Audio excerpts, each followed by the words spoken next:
After 3 years of war, the familiar outlines of London are much the same. But there are many new and unfamiliar sights in the streets.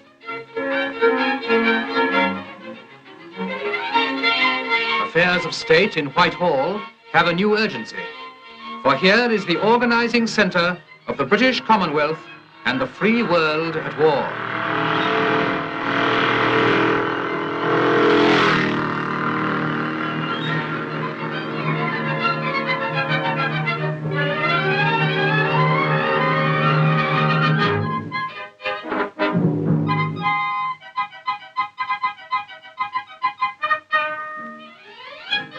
The Allied servicemen have settled down pretty quickly, and for the time being, feel that London is their home.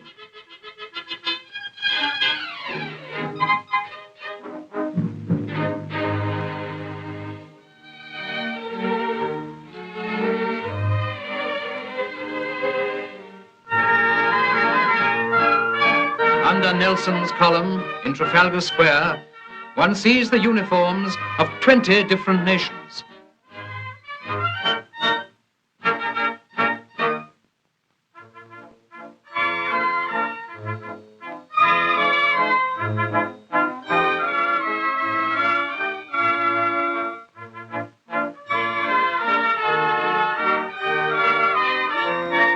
London thrills to see the growing forces in her midst and welcomes them just as one September morning in 1942, she welcomed the first American troops as they marched through the city.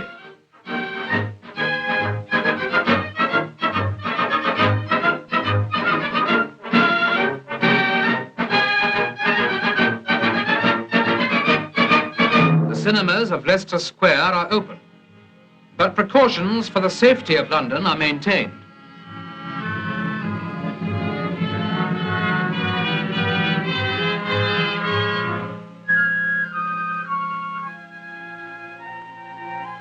Emergency water tanks spell out the defiant symbol of victory.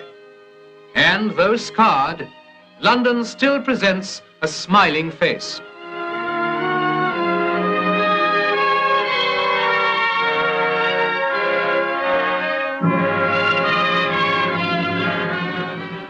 Ruins there are, but there is also new life.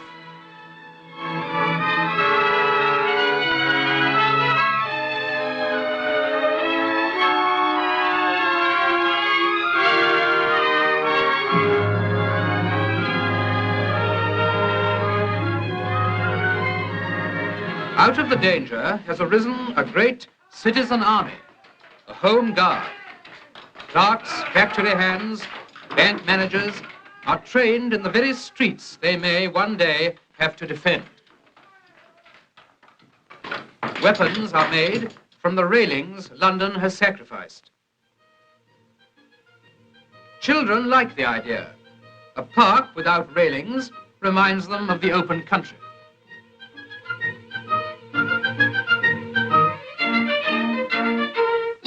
In 1942, even children helped with the salvage campaigns.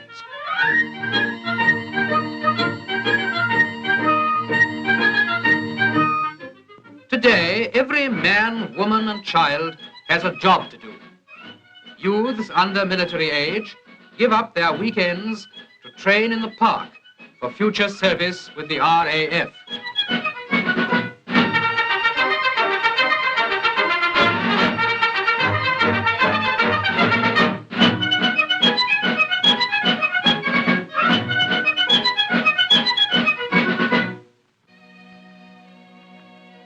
Across the grass, soldiers and workers take an hour or two off. They can relax with a free mind because others are always on the alert.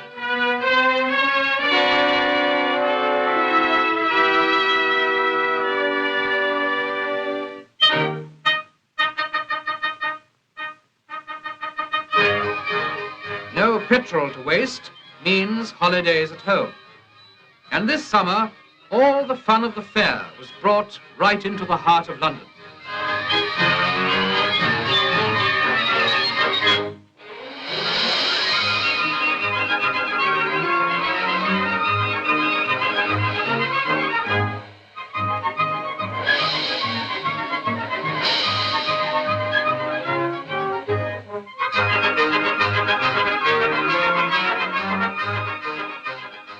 holidays for some, but duty for others.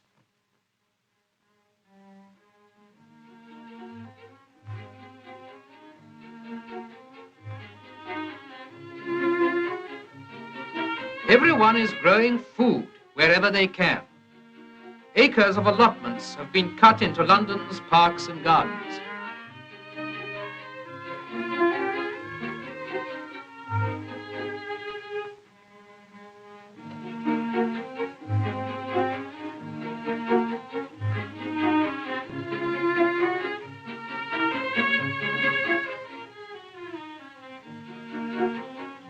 Exhibition allotments show beginners how to get the most out of their plots, and food is grown in all sorts of unexpected places.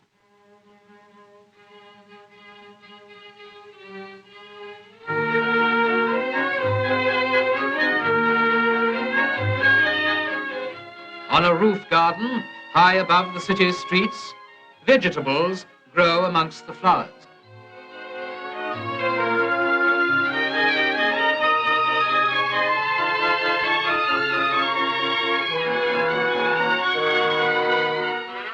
Men of the National Fire Service make good use of a battered basement. Allotments and pig clubs ease the food situation, and rationing ensures that everyone gets a fair share, no matter where they shop.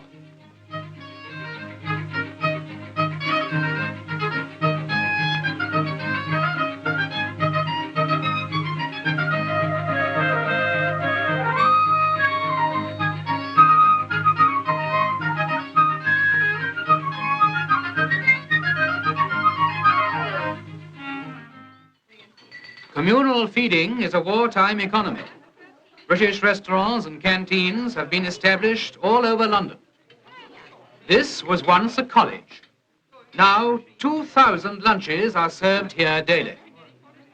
Labour is voluntary, the meals are supplied at cost, and all types of Londoners take advantage of the service.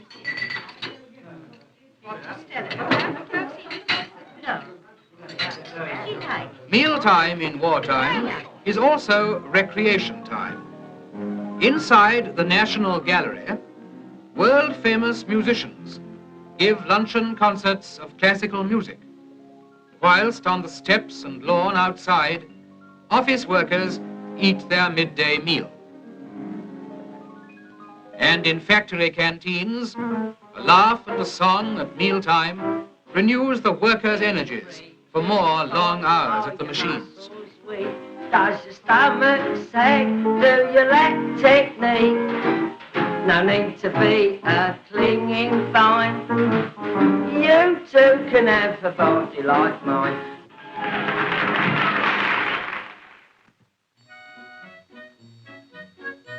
Women mobilized into war work lock up their homes and hand over their children to communal nurseries, while they go off to do their jobs.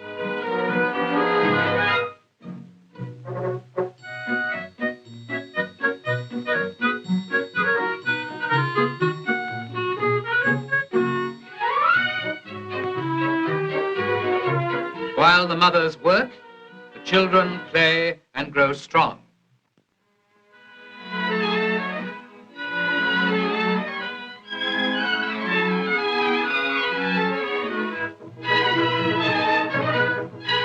The most striking change in London's life has been brought about by the mobilization of women.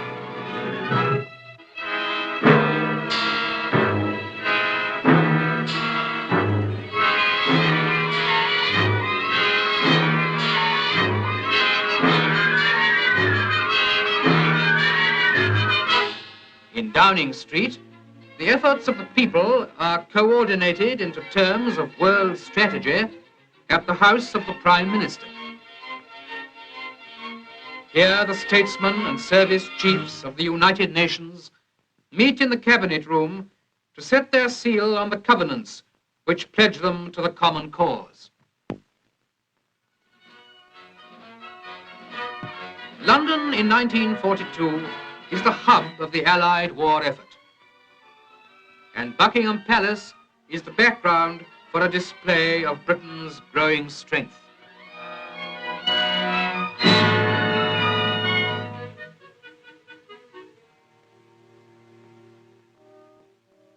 Dusk falls over London.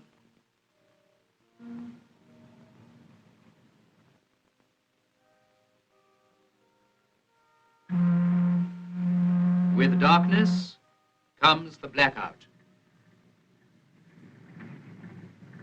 Gone for the present are the bright lights of Leicester Square and Piccadilly.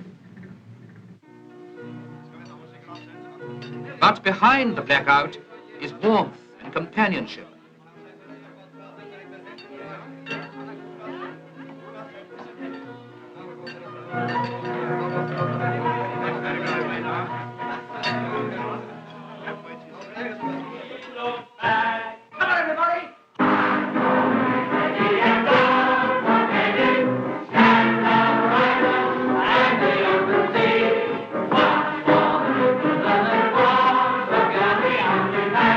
Theatres ring to the old songs, while the night shifts are taking over in the factories. The machines must never stop. And all the time, the defenders are on guard. In basements and cellars, the civil defense forces settle down to all-night duty.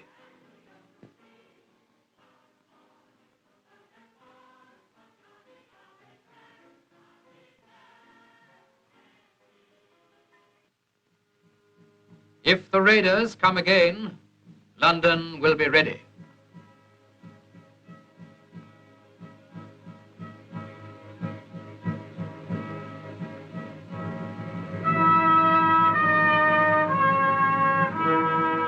And as his turn comes round, every able-bodied Londoner stays after work to firewatch. He is the ordinary citizen, one of the worldwide brotherhood of men and women who will work and watch and fight until the lights go up again over a world freed from want and fear.